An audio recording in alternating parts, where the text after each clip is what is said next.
नमस्कार दोस्तों, सनातन लॉजिक में आपका स्वागत है। आज हम आपके लिए श्राद्ध से संबंधित एक नई जानकारी लेकर आए हैं। सीता माता को राजा दशरथ का पिंडदान क्यों करना पड़ा। ये कहानी शुरू होती है राजा दशरथ की मृत्यु के बाद। राजा दशरथ की मृत्यु के बाद ऋषि वशिष्ठ ने रामचंद्र जी के पास सूचना भेजी कि हे पुत्र राम, अब तुम्हारे पिताजी संसार में नहीं है, उन्होंने प्राण त्याग दिए हैं। उनकी मुक्ति के लिए, मोक्ष के लिए अब तुम्हें पिंडदान करना होगा, और ये पिंडदान गया जाकर करना होगा, क्योंकि जो मनुष्य गया में जाकर सर्वप्रथम मुंडन कराकर फल्गु नदी में स्नान करके श्राद्ध आदि पिंडदान करता है, वह अपनी 7 पीढ़ियों का उद्धार करता है। ब्रह्म योनि में पिंडदान करने से पितरों को स्वर्ग मिलता है। प्रेत योनि में पिंड देने से प्रेत बाधाओं से मुक्ति मिलती है।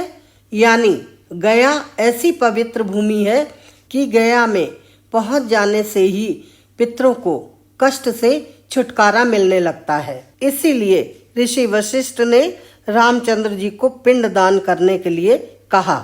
ऋषि वशिष्ठ की आज्ञा का पालन करने के लिए राम और लक्ष्मण श्राद्धादि कर्म करने के लिए सामान लेने चले गए, चावल, तिल, कुशा आदि, और सीता जी को फल्गु नदी के किनारे बिठा गए। इतने में सीता जी ने देखा कि राजा दशरथ रेत में से निकल रहे हैं और हाथ ऊपर किए हुए पिंड मांग रहे हैं।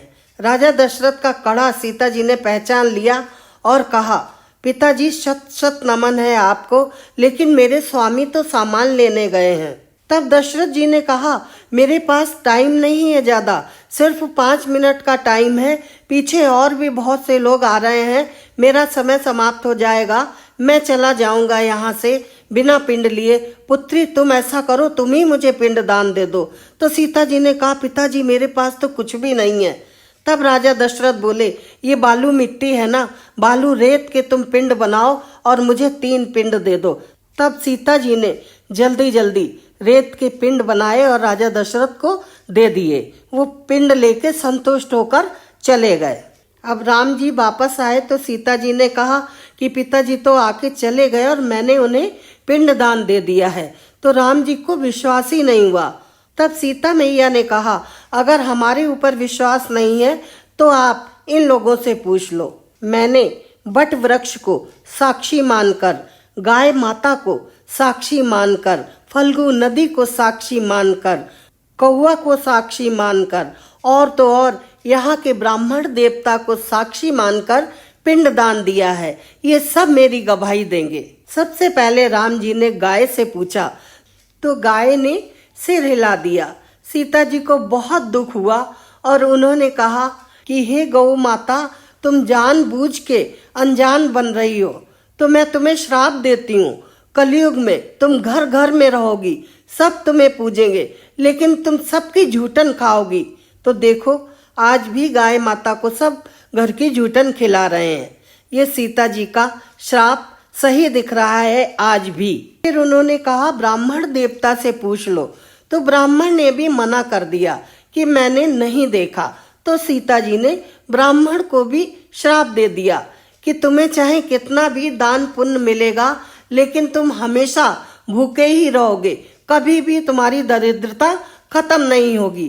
तो आप देख लीजिए, आज की तारीख में भी गया के पंडे हमेशा भूखे ही रहते हैं, उनकी कमी कभी भी पूरी ही नहीं होती है। सीता माता का श्राप सत्य दिखाई देता है गया में।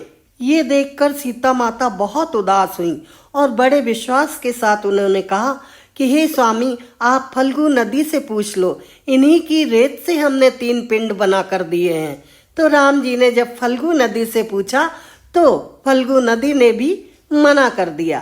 तो सीता जी ने फल्गु नदी को भी श्राप दिया कि चाहे कितना भी पानी बरसेगा, तुम सिर्फ बरसाती नाला बनकर रह जाओगी, नदी की तरह से हमेशा तुम्हारे अंदर कभी भी जल नहीं रहेगा।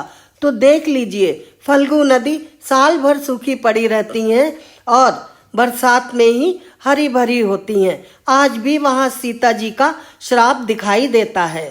फिर उन्होंने कहा कौवा से पूछ लो। कौवा से पूछा तो कौवा ने भी मना कर दिया। तो सीता माता ने कौवा को भी श्राप दिया कि तुम कभी भी अकेले भोजन करके अपना पेट नहीं भर पाओगे, तुम्हें झुंड में ही भोजन करना पड़ेगा और तुम आकस्मिक मौत मरोगे। तो सीता जी का श्राप आज भी देखने को मिलता है। कौवा हमेशा झुंड में भोजन करता है और आकस्मिक मौत ही मरता है। जब सीता माता हर तरफ से निराश हो गईं, तो एक आशा की किरण उन्हें दिखाई दी, बट वृक्ष। सीता माता ने बट वृक्ष से कहा कि मैंने आपके सामने पिताजी को पिंडदान किया, आपने देखा था ना? तो बट वृक्ष ने कहा हाँ, मैंने देखा था, आपने अपने ससुर का पिंडदान किया है। तब सीता माता ने बट वृक्ष को प्रसन्न होकर बहुत आशीर्वाद दिया। तो आज भी देखो गया में बट वृक्ष कितना हरा भरा, कितना फल फूल रहा है और सौभाग्यवती स्त्रियां अपने सुहाग की कामना से, अपने पति की लंबी आयु की कामना से बट वृक्ष में हर साल बट अमावस्या को, बट पूर्णिमा को धागा बांधती हैं। ये सब माँ सीता ने बट वृक्ष को इतने आशीर्वाद दिए कि वो अजर अमर हो गया। दोस्तों, इस कारण सीता माता को श्राद्ध कर्म करना पड़ा। आज के वीडियो में बस इतनी ही जानकारी। मिलते हैं एक और नई जानकारी के साथ शीघ्र ही। दोस्तों, जाने से पहले वीडियो को लाइक कर दीजिए और चैनल पर अगर पहली बार आए हैं तो सब्सक्राइब कर दीजिए। जय श्री कृष्णा।